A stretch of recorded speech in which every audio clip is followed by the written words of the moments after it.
Nakaugalian na ng maraming Pilipino ang umuwi sa probinsya tuwing Semana Santa. Kaya naman hindi katakatakang lumobo ang bilang ng mga biyahero sa mga tren, eroplano at barko. Ang problema, karamihan sa mga biyahe, fully booked na. Narito ang report. Fully air-conditioned na ihihiga ang mga upuan, may video room, viewing deck at banyo rin sa loob. Ito ang deluxe train ng Philippine National Railways na Bicol Express. 608 pesos ang pamasahe rito. Meron ding sleeper cabins gaya nito kung saan pwede kang mahiga sa buong 8 oras na biyahe patungong Naga City. Ang problema lang, fully booked na ang mga ito. Lumobo kasi ang bilang ng mga pasahero ng mga tren ngayong Semana Santa. Karaniwan nasa 120 to 150 lamang ang sumasakay araw-araw sa Bicol Express. Pero ngayong araw, umakyat ito sa 500 katao. Dahil dito, napilitan ng PNR na magdagdag ng biyahe.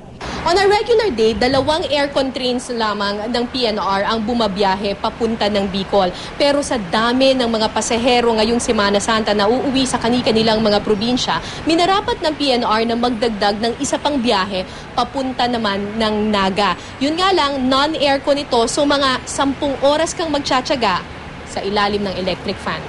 Mga train na yan, bago yan na gamitin, talagang thorough check-up yan sa shed, maintenance shed. Ayon sa PNR, sa Biyernes Santo lang nila ititigil ang kanilang operasyon. Paalala naman ng PNR, mag-ingat ngayong mas maraming tren ang dadaan sa mga railway crossing. Dapat talaga wala sila sa release, mag-ingat, lalo na sa level crossings. No? Very particular sa GM sa mga level crossings ngayon dahil nga these are frequent source of accident. Sa NAIA Terminal 3 naman, dagsa sa paliparan ng maraming biyahero kaninang umaga. Mahigpit pa rin ang seguridad. Hindi nakalagpas sa security check ang mga balang ito na nakumpiska mula sa ilang pasahero. Kwento ng ilang may-ari, ginagamit daw kasi nila ito bilang anting-anting. Kahit abala ang mga pasahero sa pagbiyahe sa iba't ibang destinasyon, nakadalo ang ilan sa isang misa sa loob mismo ng NAIA Terminal 3. Mag-offer ng time para to pray and meditate.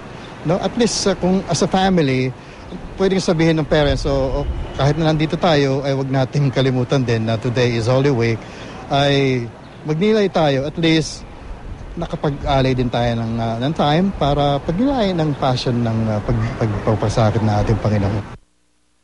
Dagsa rin ang mga biyahero sa Eva Macapagal Terminal para sa ilang biyahe. Pero naperwisyo ang mga pasahero ng Super Ferry 5 matapos madelay ang kanilang pag-alis kanina. Hindi raw kasi agad natapos ang paglagay ng mga kargamento roon.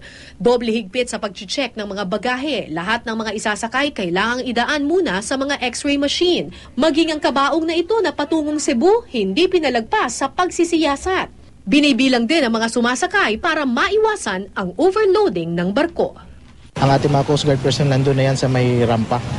Bago pumasok yung pasahero, bibilangin na natin ito to ensure na yung makakapasok lang talaga is dun lang sa authorized passenger capacity niya. At kung tama na yung bilang, ay hindi na tayo magpapapasok ng iba.